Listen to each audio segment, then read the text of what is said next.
नमस्कार मित्रांनो. CSIR म्हणजे कॅपॅसिटर स्टार्ट इंडक्शन रन, त्यानंतर PSC परमनंट स्प्लिट कॅपॅसिटर व CSR capacitor start and run. तर या प्रकारच्या हार्मेटिक कॉम्प्रेसर वायरिंग मध्ये आपण रनिंग आणि स्टार्टिंग हे कॅपॅसिटर वापरतो. तर आज आपण रनिंग कॅपॅसिटर व स्टार्टिंग कॅपॅसिटर हे कोणकोणत्या पद्धतीच्या साहाय्याने चेक केले जातात याची आपण माहिती घेणार आहोत. कॅपॅसिटर चेक करण्यासाठी अनुक्रमे line tester, combination plier, screwdriver चा वापर करतो. त्याचबरोबर डिजिटल क्लॅम्पॉर मीटर, डिजिटल मल्टीमीटर की ज्या मीटरमध्ये कॅपॅसिटन्स मोजण्याची सोय आहे असं मीटर, आणि त्याचबरोबर एनालॉग मल्टीमीटरचा वापर करतो. आज आपण कॅपॅसिटर एकूण 3 प्रकारे चेक करणार आहोत. त्यामध्ये पहिल्या पद्धतीमध्ये आपण कॅपॅसिटर हे एनालॉग मल्टीमीटरवर चेक करतो. त्यानंतर दुसऱ्या पद्धतीमध्ये आपण कॅपॅसिटर डिजिटल मल्टीमीटरवर चेक करतो, त्याचा कॅपॅसिटन्स पाहतो, आणि तिसऱ्या पद्धतीमध्ये आपण त्या कॅपॅसिटरची स्पार्क टेस्ट घेणार आहोत.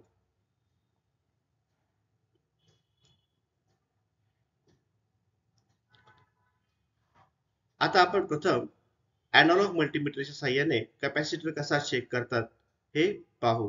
प्रथम आपण एनालॉग मल्टीमीटर घेतलेला आहे, त्यानंतर त्याचे प्रोब्स सॉकेटला लावून घेतले आणि त्याचा सिलेक्टर स्विच जो आहे तो 10 किलो ओहमला सेट केला. तदनंतर कॅपॅसिटर चेक करण्यापूर्वी कॅपॅसिटरची दोन्ही टोकं स्क्रूड्रायव्हरच्या साहाय्याने आपण ती शॉर्ट करून घेतो.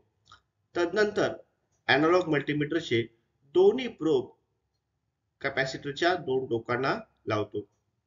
दोन टोकांना लावून रीडिंग पाहिला असता मल्टीमीटरचा पॉइंटर जो आहे तो सुरुवातीला इन्फिनिटिव्ह कडून 0 ओहम कडे जातो, ज्याला आपण चार्जिंग असं म्हणतो, आणि पुन्हा तो आता आपल्याला 0 कडून इन्फिनिटिव्ह कडे येताना दिसतोय, त्याला आपण डिस्चार्जिंग असं म्हणतोय.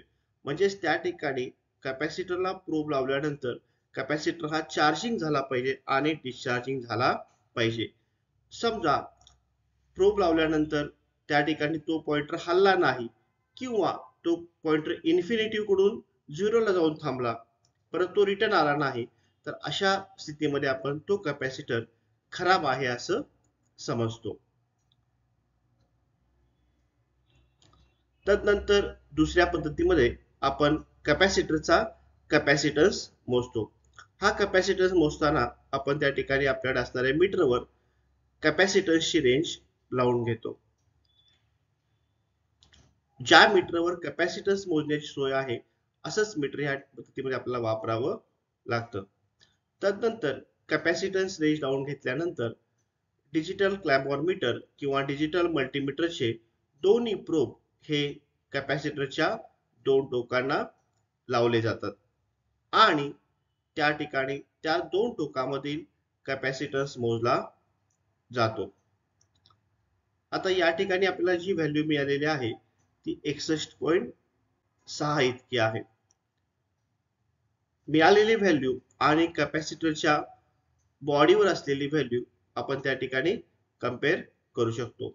जर कॅपॅसिटी व्हॅल्यू कमी मिळाली तर अशा कंडिशनला तो कॅपॅसिटर खराब आहे असं समजतो.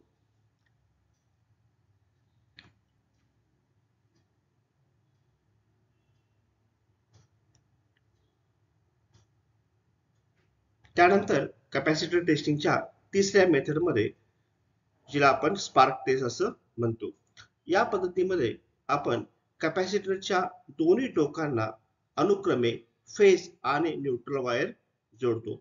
म्हणजेच त्याला एकूण 230 व्होल्टचा AC सप्लाय देतो. या वायर ज्या आहेत त्या सॉकेटमध्ये घालून त्यानंतर काही सेकंदापुरता आपण स्विच ऑन करतो, परत स्विच ऑफ करून त्या वायर्स सॉकेटमधून काढून त्या दोन वायर्स एकमेकाला शॉर्ट केल्या जातात. जर त्या ठिकाणी स्पार्क मिळाला अशा वेळी तो कॅपॅसिटर आपण चांगला असा आहे समजतो. जर स्पार्क मिळाला नाही तर तो कॅपॅसिटर खराब आहे असं आपण समजतो. थँक्यू.